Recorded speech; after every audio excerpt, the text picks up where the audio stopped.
Good evening, and thank you for joining us for tonight's virtual parent meeting featuring the topic Building a Bully-Free School, Awareness and Actions for Parents.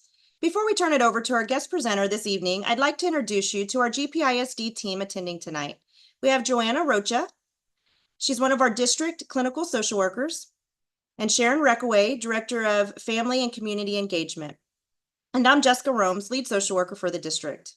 Tonight we have a great presentation for you. And as you listen to this important information, feel free to type in any questions that you may have into the chat. We will give all of your questions to our presenters at the end of the presentation. If you're just now joining us, thank you for being here. We appreciate all of our amazing parents in the school district, and we thank you for all that you do for our students.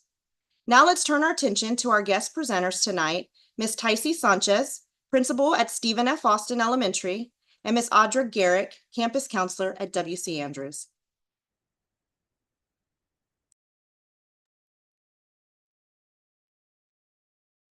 Hello, everyone. As Jessica introduced, I am Tycee Sanchez. I'm the principal at Stephen F. Austin. And I'm Audra Garrick, counselor at Andrews, and we have a presentation to share with you tonight about bullying, how we can all work together to prevent it, and what it is, and what can be done.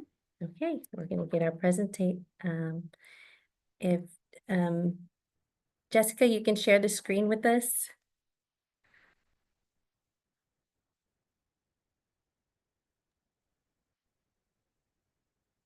Does that work, Sharon? Oh, now we're ready. Okay. Working. All right.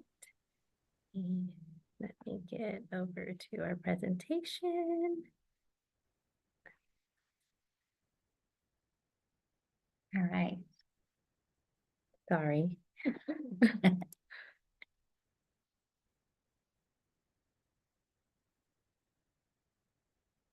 All right. So our presentation tonight is Building a Bully-Free School, Awareness and Actions for Parents. Thank you for joining us, and we are going to go over a few things. First off, we want to, sorry, we're having some technical difficulties. It's paused. Oh, it's paused.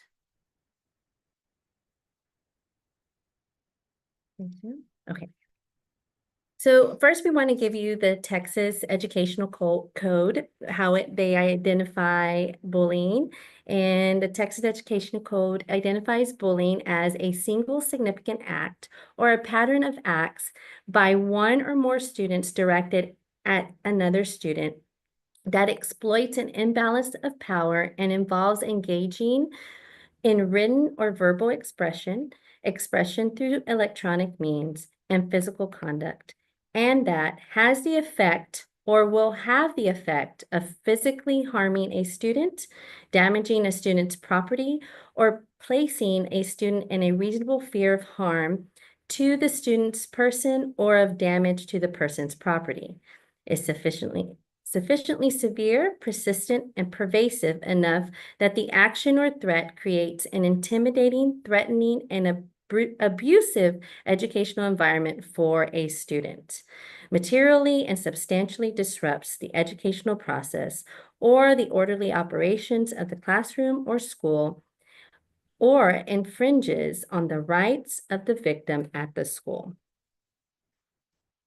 Cyberbullying is bullying that involves the use of any electronic communication device, including through the use of cellular or other type of telephone, a computer, a camera, electronic mail, instant messaging, text messaging, a social media application, an internet website, or any other internet-based communication tool.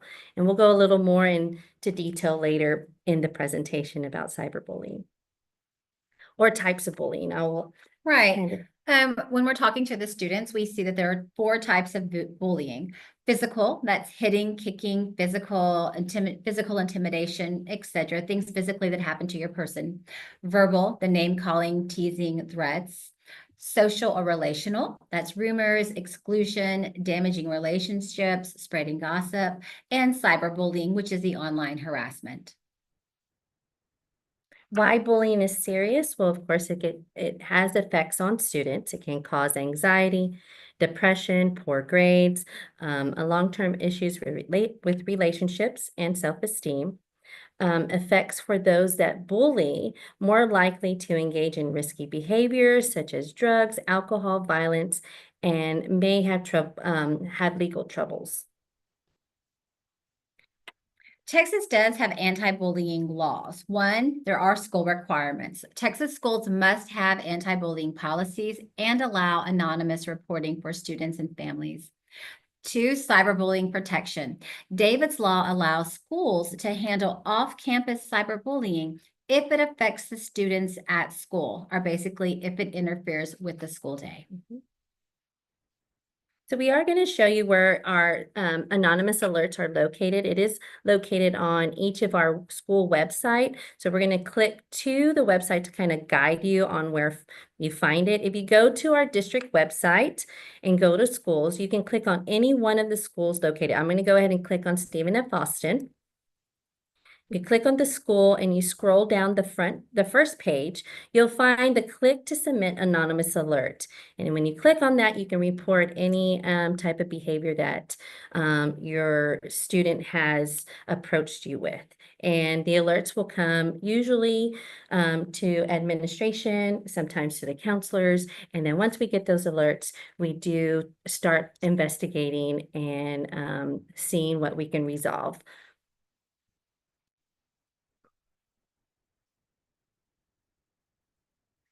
Reporting to an adult, students are encouraged to report each incident to an adult for investigation. The sooner the better. We can't fix what we don't know.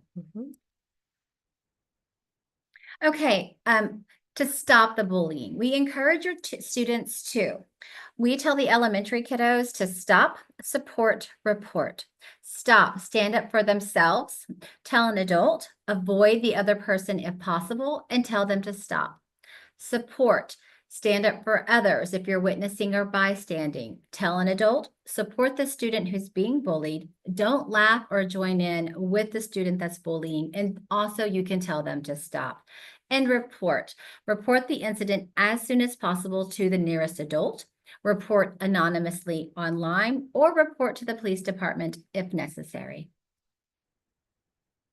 And being proactive to teach your student to make sure your student understands the definition of bullying.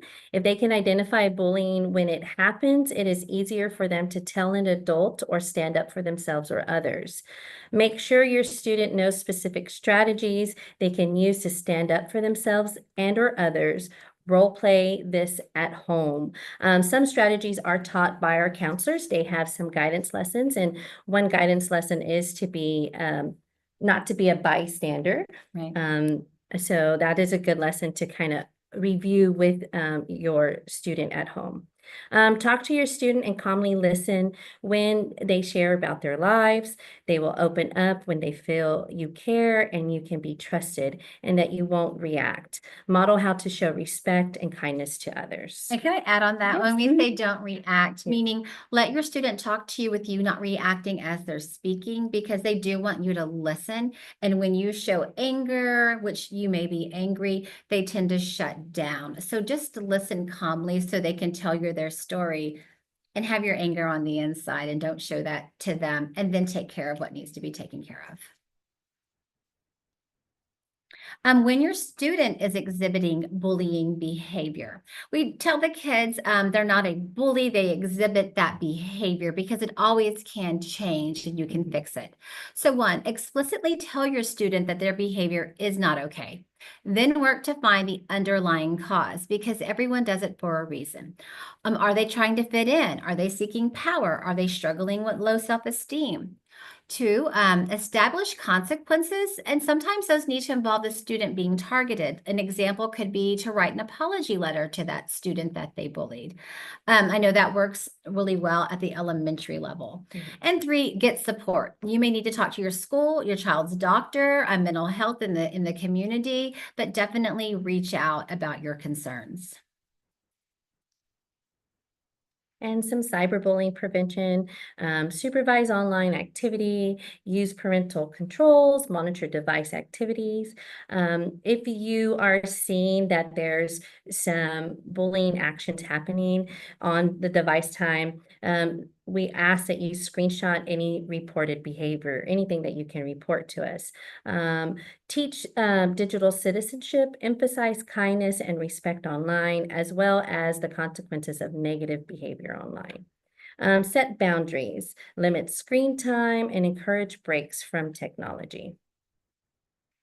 And here are some resources for you all. The National Bullying Prevention Center at pacer.org/bullying. It's a great resource for students and for parents. Information and resources from the U.S. government at stopbullying.gov.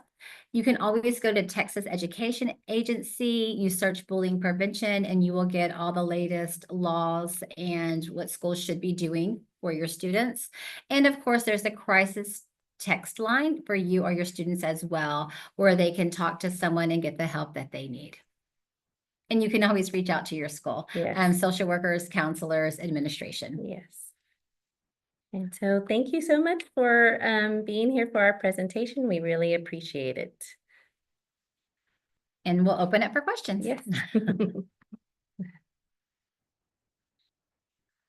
Thank you guys for that information. I don't think I see any questions on listed right now as far as for you guys, but we do want to thank y'all both for joining us tonight and giving us this information. We also want to give a big thank you to all of our amazing parents for taking time to tune in and join us. Before we leave, though, I want to inform everyone of a few upcoming events in November. We have our Wildcat Clothing Closet open to shop or to donate on Wednesday, November 13th and Wednesday, November 20th from 4 to 5:30 p.m. at the Student Support Center. This is located at 1100 Lang Road, door number 2. And this is a free service to any GPISD enrolled student. We also just opened our Wildcat Food Pantry. This is a new service that has been provided to us by generous community members. Our pantry is open every Wednesday from 4 to 5:30. Dates for November are November 13th and 20th. If you are interested in utilizing our Wildcat Food Pantry, you can sign up for a shopping spot using our hometown ticketing app. This service is available for households with currently enrolled GPISD students. For more information, you can visit the GPISD website and go to support services. Lastly, as always, we want to remind everybody about our anonymous alert app for students and parents who wish to report any concerns. And we also have our GPISD after-hours support line for our GPISD students that may need immediate assistance during the evening, weekend, and/or holidays. That anonymous alert app is a great place to put any concerns that you may have that you want further investigated by our campuses. Thank you all for joining us this evening. Thank you, Tycee, Audra, for giving us this information, and we hope